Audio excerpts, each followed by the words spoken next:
안녕하세요. 오늘도 사연 살롱을 찾아주셔서 감사합니다. 저는 60대 후반의 여성이에요. 저는 곰탕을 전문으로 하는 한식 식당을 운영하고 있어요. 제가 사연을 보내게 된 것은 30년도 더 된 젊을 때 일이긴 하지만 장사를 시작하고 자리를 잡아갈 무렵에 겪었던 일을 이야기하고 싶어서예요.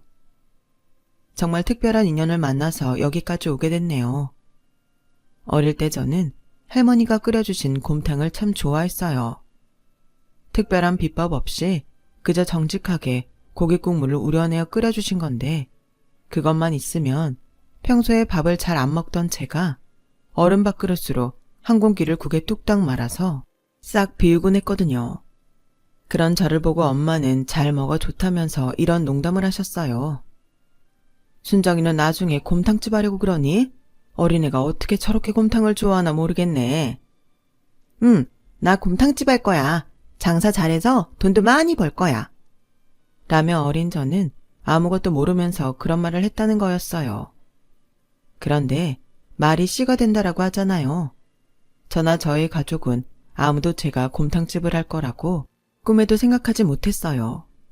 그저 어린아이가 엄마가 하는 말에 멋모르고 대답하는 소리라고 그렇게 생각하고 넘어갔죠.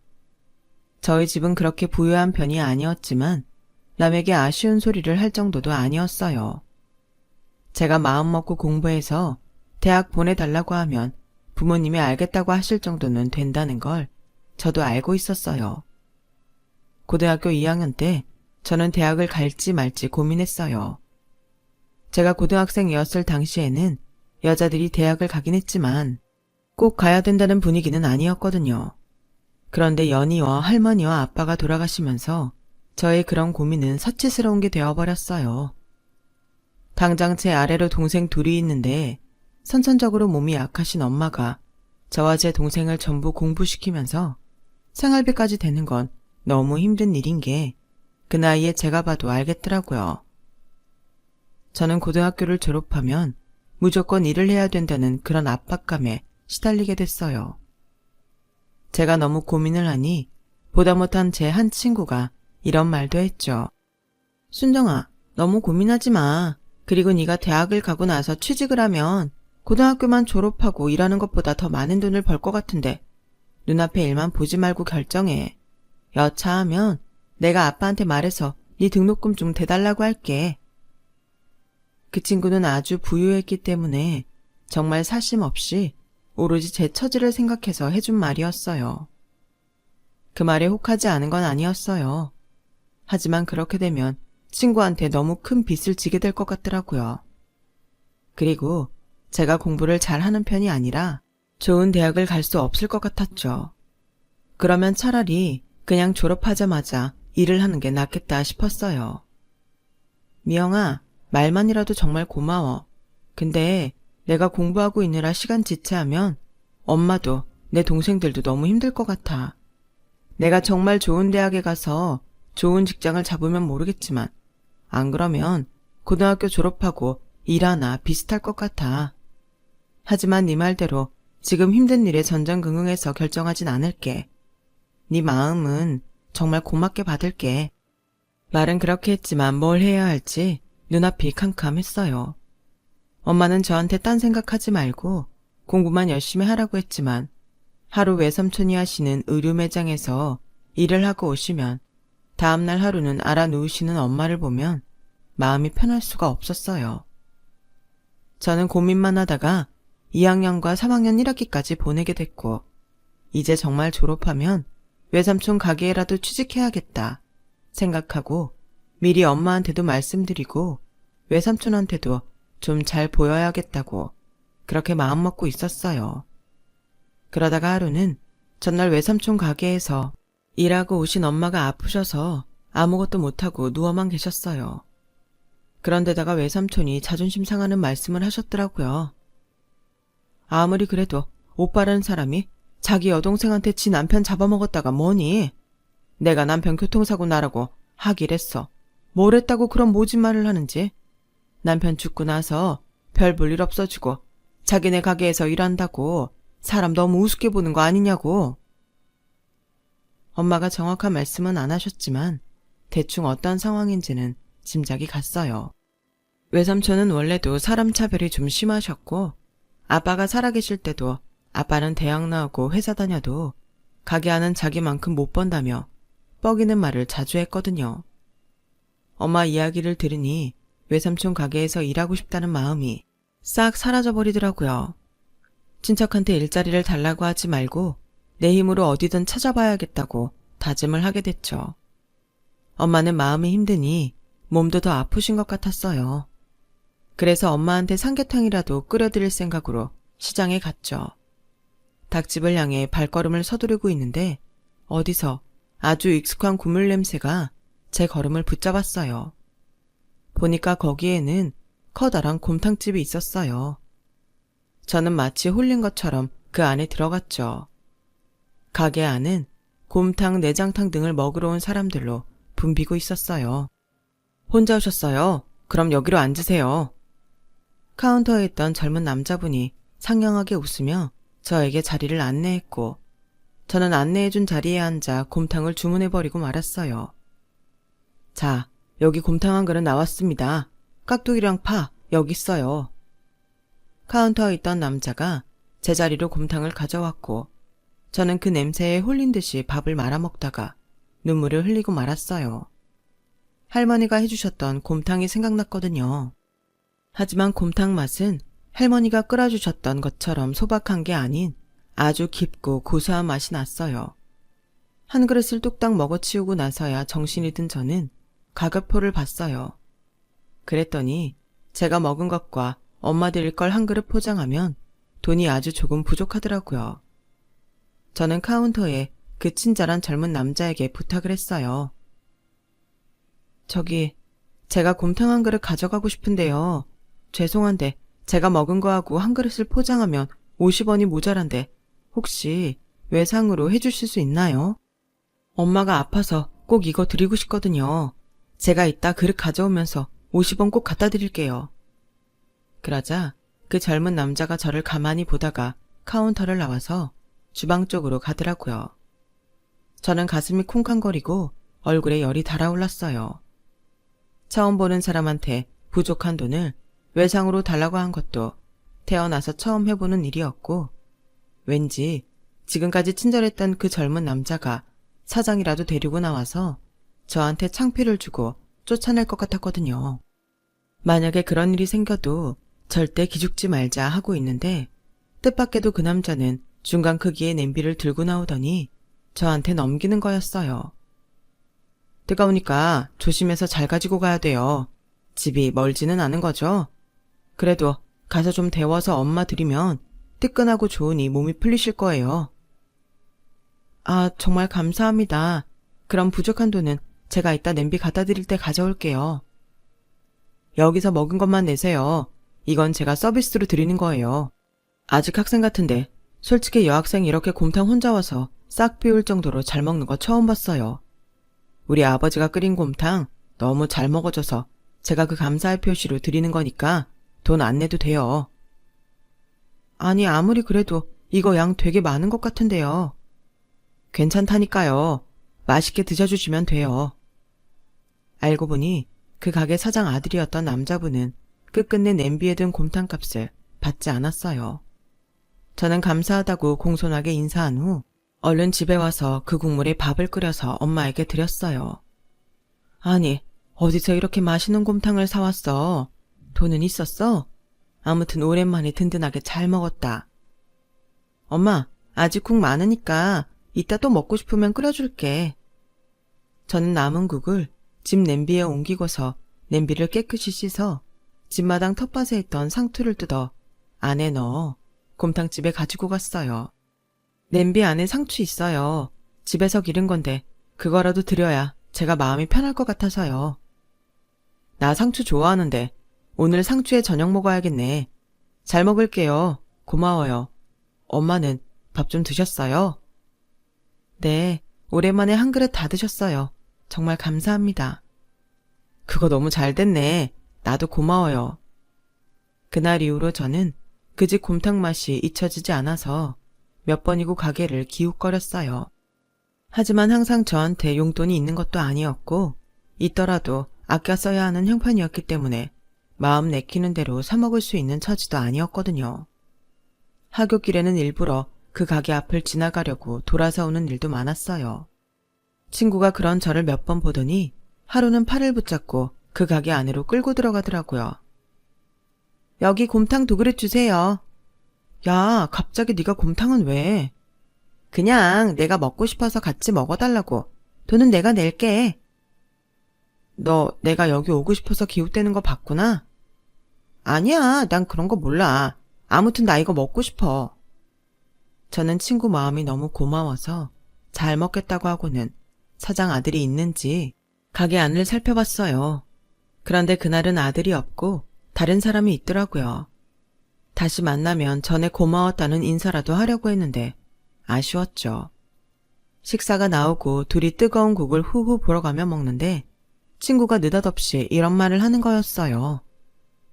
너 이런 곰탕집 해보는 거 어때? 어디 취직할지 고민 많았잖아. 너 곰탕 좋아하니까 적성에도 잘 맞을 것 같아. 그리고 여기는 진짜 맛있다. 나 원래 곰탕 많이 안 먹는데 여기 건 계속 먹힌다. 너 여기서 일할 수 있었으면 좋겠다. 내가 말해볼까? 됐어. 일단 오늘은 그냥 먹자. 혹시 하게 돼도 내가 할게. 사장을 찾아 두리번거리는 친구를 진정시켜서 밥을 먹게 했지만 친구 말을 들은 제 가슴은 쿵쾅거렸어요. 제가 왜 이 생각을 못했나 싶을 정도로 가슴이 설레더라고요. 할머니가 끓여주신 것처럼 소박한 집밥 느낌은 아니지만 이렇게 맛있는 곰탕은 정말 손에 꼽을 정도였는데 왜 이런 데에 취직하겠다는 생각을 하지 못했을까요? 하지만 저는 그날 결국 여기서 일하고 싶다는 말은 못한 채 집에 돌아오고 말았어요. 친구한테는 언젠가 꼭 갚겠다고 고맙다고 했죠. 친구는 오히려 저한테 용기 내서 거기서 일하게 해달라고 꼭 말하라고 절 격려했고요. 친구 말이 방아쇠가 됐는지 저는 다음날 혼자서 다시 그 곰탕집에 들어갔어요. 그랬더니 카운터에서 사장 아들이 저를 알아보고 반갑게 맞이하더라고요. 학생, 또 왔네요. 곰탕 줄까요? 저 졸업하면 여기서 일하게 해주세요. 정말 열심히 할게요. 저 진짜 곰탕 좋아해요. 아주 작은 일이라도 좋으니까 저 써주세요. 막무가내로 들이받는 저를 사장 아들은 놀라서 보더니 저를 구석에 있는 자리로 데려갔어요. 사장 아들은 제 사정을 진지하게 들어줬고 제 이야기를 다 듣고 나서 진심으로 이렇게 말했어요. 학생 뜻은 너무 잘 알겠고 집에 어려운 사정도 알겠어요. 그래도 일이 학생하기에는 아주 힘들 수도 있어요. 대학은 안 간다고 했으니 기말고사 끝나면 시간 있죠? 그럼 그때 와서 하루 1시간씩이라도 해봐요. 그리고도 할 수 있겠다 싶으면 말해요. 네, 정말 감사합니다. 저는 대기업 정규직 내정이라도 받은 사람처럼 감동해서 몇 번이나 감사하다고 했고 사장 아들은 멋쩍게 웃으며 그럴 일 아니라며 저한테 곰탕까지 싸주셨어요. 저녁 먹는 시간에 엄마와 동생들과 곰탕 먹으며 그 이야기를 했더니 다들 저를 걱정스럽게 봤어요. 힘들어서 할 수 있겠냐는 것과 정말 대학을 안 갈 거냐는 거였어요. 특히 엄마는 많이 속상해하셨어요. 네 아빠만 살아있었어도 네가 곰탕집에서 일한다고는 안 했을 텐데 엄마가 능력이 없어서 너무 미안해. 아니야, 난 아마 아빠 살아계셨어도 대학 안 간다고 했을 거야. 순애하고 인석이만큼 공부 잘하는 것도 아니잖아. 나 원래 먹는 거에 관심 많고 곰탕은 내가 정말 좋아하는 거니까 좀 힘들어도 잘할 수 있어. 라고 안심을 시켰고 엄마도 힘들면 언제든 관두라고 하셨어요. 저는 기말고사가 끝난 다음 날부터 곰탕집에 나가서 일을 했어요. 처음에는 저한테 물수건 접는 것만 시키더라고요. 1시간씩만 그걸 하는데도 일주일마다 돈을 줬어요. 이거 제 생각보다 많은 것 같은데요. 괜찮아요. 아버지가 그렇게 하라고 해서 하는 거니까. 근데 금방 관둘 줄 알았는데 벌써 1달 됐어요. 라며 저를 대단하다는 눈빛으로 보는데 참 쑥스럽더라고요. 그 후로 저는 홀에서 서비스를 했고 몇 달 뒤부터는 주방에서 설거지도 하고 음식 재료도 다듬었어요. 곰탕은 사장님이 직접 끓이셨기 때문에 아무나 그 옆에 가서 볼 수 없었어요. 곰탕뿐 아니라 내장탕과 해장국도 있었는데 다 곰탕 국물을 베이스로 했기 때문에 곰탕이 제일 중요했거든요. 사장님만의 특별한 비법이 있는 것 같았는데 이제 겨우 주방에 들어온 저야 근처에 가지도 못했죠. 저는 그저 시키는 일을 열심히 하며 하루하루 보냈어요. 그렇게 제가 곰탕집에서 일하고 1년이 되던 날이었어요. 평소에는 주방장 아저씨와 반찬 반장님인 이모님, 그리고 아들하고만 이야기하는 사장님이 갑자기 저를 부르시는 거였어요. 박순정, 너 이리 와봐라. 이거 잘 보다가 기름 뜨면 걷어내라. 깔끔하게 다 걷어내야 돼. 안 그러면 느끼하고 맛 안 난다. 제가요? 정말 제가 해도 돼요?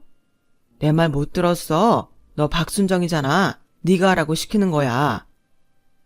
저는 너무 좋아서 열심히 기름을 건져냈어요.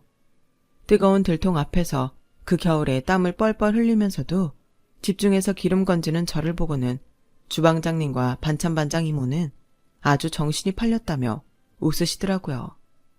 그날 일이 끝나고 나오는데 사장 아들이 저한테 살짝 이렇게 말했어요.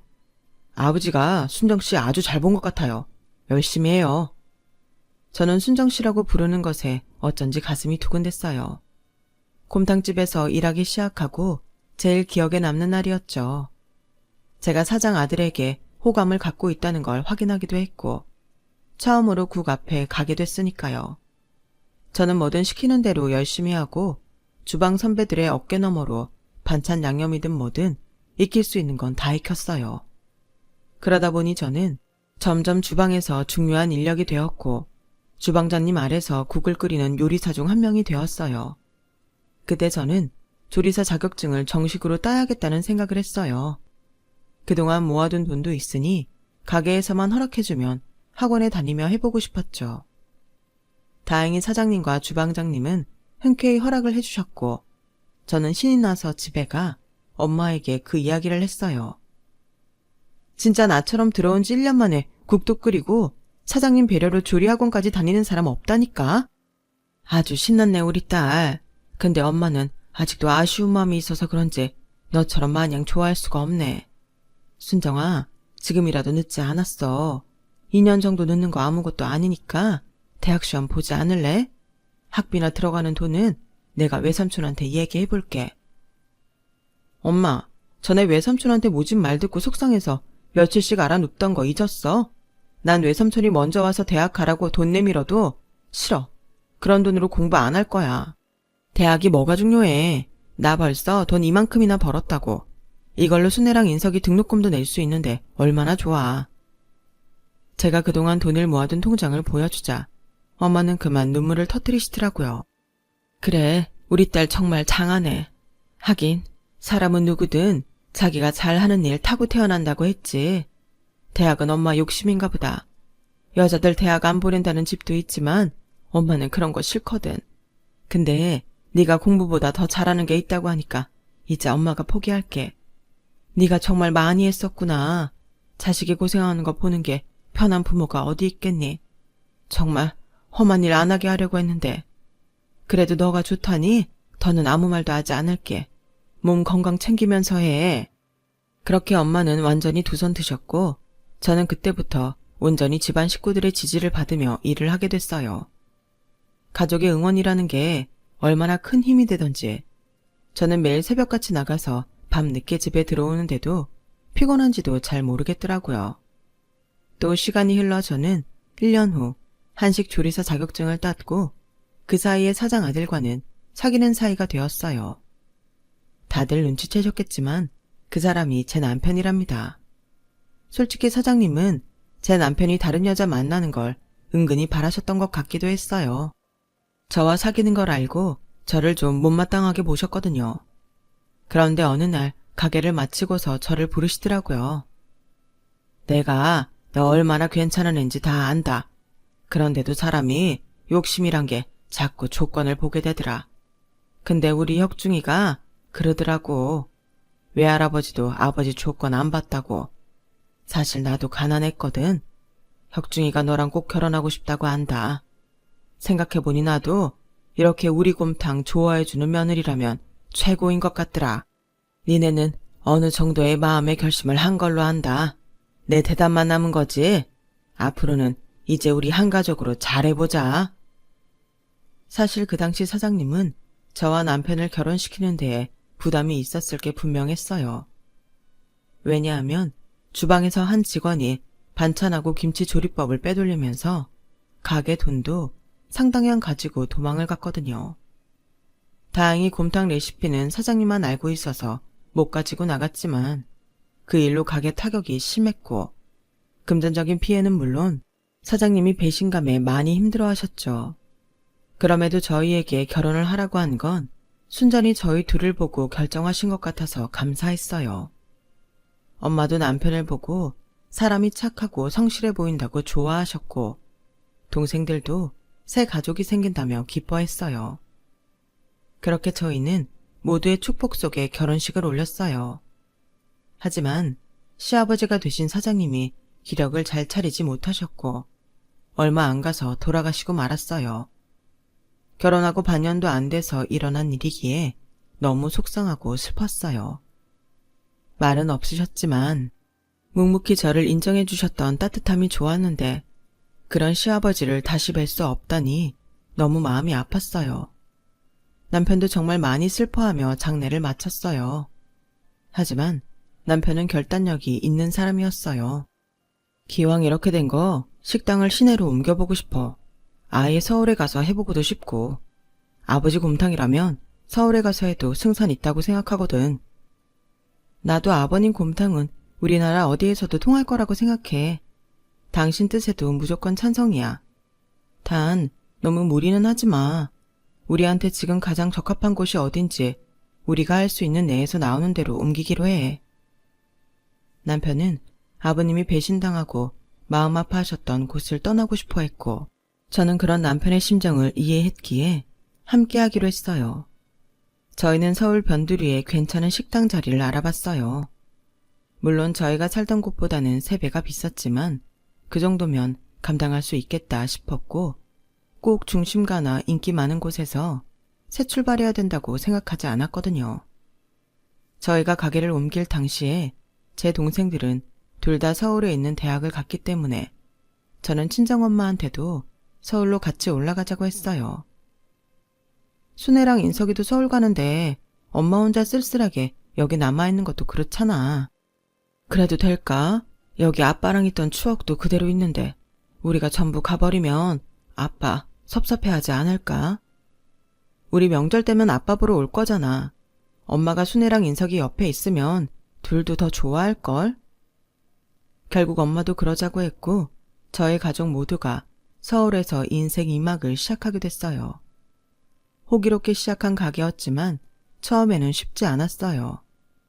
저희가 살았던 곳은 수도권에서도 꽤 떨어진 곳이어서 서울에서는 저희 가게 곰탕을 모르는 게 당연했죠. 처음에는 이렇게 장사해서 새는 낼 수 있을지 걱정이 될 정도였어요.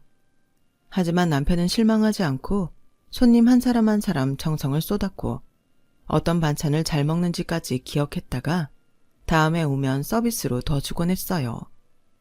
손님들도 곰탕도 느끼하지 않고 맛있는데 서비스까지 훌륭하다며 저희 가게 소문을 많이 내주셨어요. 그러다가 일이 아주 바쁜 손님이 우리 가게가 배달을 해줬으면 좋겠다는 말을 했고 그 말에 남편은 바로 배달을 하겠다고 결정했어요. 사실 그동안은 저와 남편 그리고 주방 이모 이렇게 3사람이서 일을 했기 때문에 배달을 하기 힘들었어요. 일단 적자를 면하고 조금이나마 수입을 늘리려고 최대한 직원을 두지 않고 있었거든요. 식재료를 사는 데에서는 돈을 아끼지 않고 좋은 것을 샀으니 지출을 줄일 수 있는 게 인건비였으니까요. 그래도 손님이 원하시니 남편이 바로 결정을 하더라고요. 그럼 나도 같이 배달할게. 됐어. 당신은 주방에서 이모하고 반찬하는 것도 바쁜데 왔다 갔다 하면 힘들어서 안 돼. 그래도 당신 혼자는 무리야. 손님들 있는 거 봐서 둘이 돌아가면서 하자. 그렇게 해. 제가 우겨서 배달은 둘이 융통성 있게 해나갔어요. 저희 가게가 배달을 한다고 하니 배달 주문이 굉장히 많아졌어요. 다행히 동생들이 마침 방학을 해서 가게 일을 도와줬고 그 덕에 저희는 큰 무리 없이 가게 손님과 배달 주문을 잘 소화해낼 수 있었어요. 그러다가 하루는 15분 거리쯤 되는 데에서 곰탕 한 그릇을 주문하는 전화가 왔어요. 저는 순간 그 주문을 못 받는다고 하려고 했어요. 가게는 손님들이 붐벼서 손이 부족한데 동생들도 그날따라 각자 사정이 있어서 오지 못했거든요. 하지만 어쩐지 수학이 넘은 목소리가 정이 가는 것이 뭔가 기분이 이상하더라고요. 꼭 그 주문을 받아줘야 될 것 같았어요. 아주 기운이 없는 제 나이 또래 여자 목소리였는데 힘들게 전화하는 것 같았어요. 알았어요. 곰탕 한 그릇이요. 갖다 줄게요. 그런데 시간이 조금 걸릴지도 몰라요. 괜찮겠어요? 네, 저희는 기다릴 수 있어요. 감사합니다. 한 그릇을 시키는데 저희라고 하니 누구랑 나눠 먹나 보다 하고 넉넉하게 담아서 제가 직접 배달을 하기로 했어요. 생각보다 지대가 높은 데에 있는 집이라서 가쁜 숨을 몰아쉬며 주소를 찾아갔는데 집들이 다닥다닥 붙어있는 골목 제일 끝에 작은 집이었어요. 안 그래도 집들이 작은데 거기서 더 작은 집이었죠. 제가 문을 두드리며 배달이 왔다고 하자 잠시 후 누가 문을 여는데 저는 하마터면 들고 있던 배달 가방을 놓칠 뻔했어요. 눈앞에 있는 사람은 저희 고등학교 절친이었거든요. 너 미영이지? 맞지? 어머 세상에, 이게 어떻게 된 일이니? 이게 얼마만이야? 미영아. 저는 친구 손을 붙잡았고 친구도 너무 놀라서 아무 말 못하다가 기운 빠진 얼굴로 희미하게 웃더라고요. 정말 오랜만이다. 난 이렇게 지내고 있어. 참, 음식값 줘야지. 라더니 한 칸짜리 방의 작은 서랍 위에서 지갑을 꺼내 동전을 세서 저한테 주는 거였어요. 저는 진짜 받고 싶지 않았지만 친구가 자존심 상할 것 같아 일단 받고서 방 안을 둘러보았어요. 보니까 아직 기어다니는 아이와 4~5살쯤 된 남자아이가 있더라고요. 친구는 얼굴이 파리하고 바싹 마른 게 예전에 그 친구라고는 도저히 상상도 할 수 없는 모습이었어요. 저는 안 되겠다 싶어서 가져온 곰탕에 밥을 차려서 먼저 친구 아들을 먹게 하고 친구에게도 숟가락을 쥐어주고 말했어요. 미영아, 우리 진짜 친했던 거 알지? 네가 서울 가면서 헤어졌지만 우리 영원한 친구 하기로 했잖아. 그러니까 무슨 일 있었는지 다 말해봐. 이렇게 만난 게 절대 우연이 아닐 것 같아서 그래. 우리 집 나 대학 오면서 서울로 이사 오고 얼마 안 돼서 남편을 만나서 결혼했는데 친정에서 엄청 반대를 했거든. 남편이 돈도 없고 좋은 대학 출신도 아니라고 부모님이 너무너무 싫어해서. 하지만 난 그 사람이 좋고 그래서 난 집에서 쫓겨났지만 그래도 좋았어. 대학은 중퇴했어도 행복했고 그리고 애 낳고 힘들어도 사랑하는 남편하고 아이들 보며 그 힘으로 살았지. 그러다가 남편이 중동으로 일을 하러 간다는 거야. 건설 현장에 가면 돈도 많이 벌 수 있다고. 3년만 있다 오겠다고. 근데 남편이 지금 거기서 어떻게 됐는지 몰라. 땅 고르는 데에 갔다가 지대가 무너져서 흙더미 밑에 갇혔대. 그런데 보니까 이 사람이 회사 직원 자격이 아니고 중간에 무슨 사람 통해서 거기 일일 노동자처럼 돼 있다는 거야. 그래서 사고 났다는 연락받은 이후 소식도 없고 몇 달이 지나도록 돈도 받지 못해서. 친구는 눈물을 줄줄 흘리며 밥을 먹지 못했고 저도 같이 울며 친구를 얼싸 안았어요. 가게로 돌아온 저는 친구를 그대로 둘 수 없다는 생각에 급한 대로 주방에 들어가서 반찬에 밥에 국을 잔뜩 포장해서 다시 친구 집을 찾아갔어요. 이거 우리 마감 시간 다 됐는데 오늘 남은 거야. 애기들도 그렇고 너도 뭐 좀 먹어야지. 이럴수록 네가 잘 먹고 건강해야 돼. 라며 저는 무작정 친구 집 부엌에 들어가 냉장고 안에 반찬을 넣어놓고 국도 냄비에 부어놨어요. 정말 부족할 거 하나 없이 자란 친구가 이렇게 될 줄은 꿈에도 몰랐기에 너무 안쓰럽고 딱하기만 했어요. 내 꼴이 너무 우습지. 옛날엔 너한테 학비 준다고 잘난 척도 했었는데. 그런 말 마. 너 내 앞에서 잘난 척 한 적 없어. 근데 네 친정에는 연락 안 할 거야? 일이 이렇게 됐는데 친정 부모님도 알고는 계셔야지. 하지만 친구는 입을 꾹 다문 채 고개만 저었어요. 부모님이 남편과 결혼한다고 할 때 너무 모진 말도 많이 했고 인격적인 모욕을 해서 이런 모습은 더 보여주기 싫다는 거였죠. 가게에 돌아왔는데 일이 손에 하나도 잡히지 않더라고요. 저는 어떻게든 친구 문제를 해결해야겠다 싶어서 남편에게도 자초지종을 이야기했어요. 그러자 남편은 중동 쪽 일에 대해 아는 지인들에게 전화를 돌리기 시작했고 저는 저대로 동창들 중에 친구의 친정이 어딘지 아는 사람들을 찾기 위해 수소문을 했어요. 다행히 동창 중 한 명이 친구의 친정을 알고 있었고 저는 바로 주소를 보고 찾아갔어요. 제 이야기를 들은 친구의 어머니는 두말 않고 저한테 앞장서라고 했고 저는 친구네 집으로 안내를 했죠. 친구는 자기 엄마를 보고 놀라긴 했지만 생각보다 담담했어요. 친구 어머니는 친구가 사는 곳을 쓱 둘러보고는 아이들이 있는 것까지 확인하고서 딸 어깨를 안고서 등을 때리시더라고요. 이 미련한 거사, 부모가 화나면 그런 말 할 수도 있지. 그렇다고 연을 끊어버린다고 연락도 없고 이러고 있으면서도 집을 안 오면 어떡해. 친구 어머니는 어느새 울고 계셨고 친구도 가만히 눈물을 흘리더라고요. 나는 어떻게 돼도 좋은데 우리 애들은 그만 힘들었으면 좋겠어요. 네가 어떻게 돼도 좋다니. 그럼 엄마 아빠 어떡하라고. 너 이렇게 부모한테 복수하는 거야, 이 독한 거사. 결국 친구도 친구 어머니도 저도 그 자리에서 펑펑 울고 말았고 아이들은 무슨 일인가 싶어 순진하게 눈만 말똥말똥 뜨고 있다가 엄마가 우니까 같이 막 울기 시작하더라고요. 일단 친구 어머니는 용달차를 불러서 친구 짐과 아이들 짐을 다 옮기고 아이들과 친구는 자가용에 태우고 그곳을 떠났어요. 순정이라고 했지? 그래, 우리 미영이 친구. 이제야 기억난다. 우리 애 찾아줘서 정말 고마워. 라며 친구 어머니는 고마워했고 저는 그저 얼른 친구가 편안해졌으면 좋겠다는 말만 했어요. 그런데 기적 같은 일은 또 일어났어요. 남편이 지인들을 통해 중동에 알아봤는데 친구 남편은 벌써 무너진 데에서 반장을 데리고 탈출했고 병원에서 치료도 받고 일도 하고 있었는데 소개해준 한국에 있는 브로커가 중간에서 남편 돈을 가로채려고 그냥 실종된 것처럼 처리했던 거였어요. 그 사실을 알게 된 친구 남편은 그 이야기를 반장한테 했고 반장은 화가 나서 회사에 말해 친구 남편을 직원으로 채용하게 됐다고 했어요. 그 소식은 곧 친구한테도 전해졌고 친구 친정에서는 화가 나 브로커를 찾아내 고소했고 그 사람은 결국 체포됐다고 하네요. 모든 일이 잘 됐고 저희는 다시 일상으로 돌아갔어요. 계절이 바뀌고 봄이 되고 언제나처럼 가게 문을 열고 바쁜 일과를 시작하고 있을 때였어요. 누가 저를 순정아 하고 부르는데 보니까 제 친구 아니겠어요? 친구는 한결 좋아진 모습으로 아이 손을 꼭 붙들고 저희 가게를 들어왔더라고요. 어머 미영아, 어떻게 왔어? 어떻게 오긴 인사하러 왔지. 하는데 뒤에서 한 남자가 들어오더라고요. 보니까 친구 남편이었어요.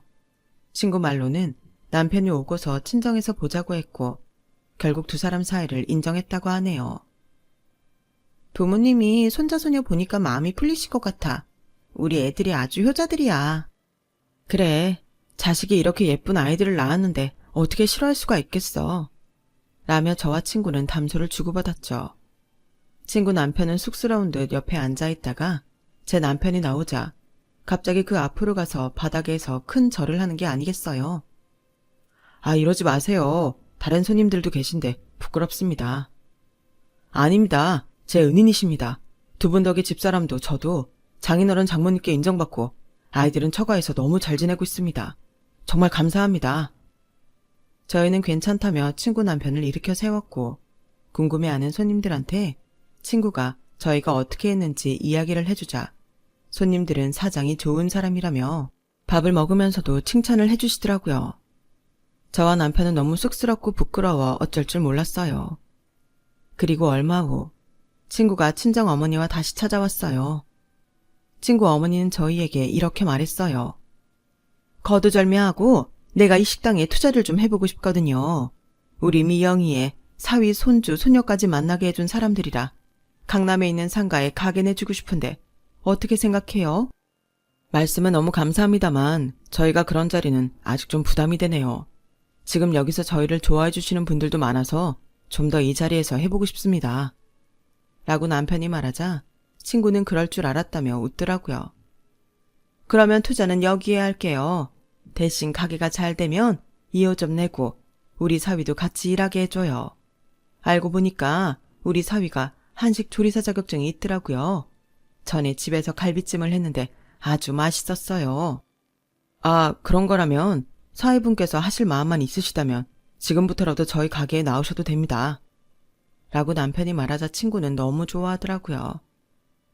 사실 그 사람이 여기서 일하고 싶은 눈치였는데 너무 신세를 지는 것 같다며 말을 못하더라고. 그래서 엄마랑 상의 끝에 이렇게 왔거든. 고마워 순정아. 고마워요 혁중씨. 그이 정말 성실한 사람이에요. 잘할 거예요. 저희도 감사하죠. 별로 한 것도 없는데 투자까지 해주시고요. 한 게 없다뇨. 우리 가족을 이렇게 다시 다 만나게 해주셨잖아요. 라며 친구는 남편의 말에 또다시 눈물을 글썽였어요. 저는 친구와 손을 꼭 붙잡고 앞으로도 잘해보자고 했죠. 그리고 친구 남편은 첫 출근 때 와서 다시 한번 저희한테 큰 절을 했어요. 받아주셔서 감사합니다. 정말 패되지 않게 열심히 하겠습니다. 네, 우리 서로 잘해봅시다. 라며 남편과 친구 남편은 악수를 했고 저희는 가게 문을 열었어요. 친구 덕분에 적자가 좀 해소돼서 그런지 저희는 가게 운영에 좀 더 자신감이 생겼어요. 그런 마음이 일하는 데에도 영향을 줬는지 가게는 점점 잘 됐고 친구 남편도 아주 빨리 일을 배웠어요. 게다가 정말 재능이다 싶을 만큼 요리도 잘했고요. 저희는 3년이 지나 가게를 확장하게 됐고 2호점도 냈어요. 친구가 자기 부모네 강남에 상가를 내라고 했지만 역시 그건 저희가 돈을 더 번 다음에 하자 싶었죠. 그리고 2호점 사장으로 친구 남편이 가게 됐어요. 친구 남편은 정직하게 가게를 운영했고 실적도 아주 잘 냈어요. 나중에는 독립해서 나가게 됐죠. 그때는 정말 친구 친정에서 강남에 가게를 차려줬답니다. 그렇게 되기까지 15년 정도 지났고 친구도 저희도 각자 가게를 잘하면서 지내고 있어요. 남편은 이미 가게에서 손을 뗐고 저도 가끔 들여다보는 정도지만요. 가게는 딸들이 함께 운영하고 있답니다. 저는 딸 둘을 뒀는데 친구 애들하고도 친해져서 아주 잘 지내고 있어요. 그런 모습을 보니 어찌나 흐뭇한지 모르겠어요. 저와 친구는 지금도 만나면 서로 이렇게 말해요. 내가 너를 만난 건 진짜 행운이야. 우리는 정말 서로가 서로에게 행운인 친구라고 생각해요. 제가 그때 친구를 만난 게 지금 생각해보면 얼마나 다행인지요. 안 그랬으면 친구가 어떻게 됐을지 생각만 해도 앞이 캄캄하더라고요. 고집쟁이 친구는 아마 제 손으로 절대 친정에 연락 안 했을 거예요. 하늘이 너를 보내서 우리 집에 연락했나 봐. 지금도 친구는 그렇게 말하고 있어요. 제 이야기는 여기까지예요. 들어주신 모든 분들 건강하시고요. 매일 행복하시고 좋은 일만 넘치시길 바랄게요. 감사합니다. 여러분, 사연 댓글에 응원과 현명한 조언 부탁드려요. 좋아요와 구독은 저에게 큰 힘이 됩니다. 오늘도 좋은 일 가득하세요.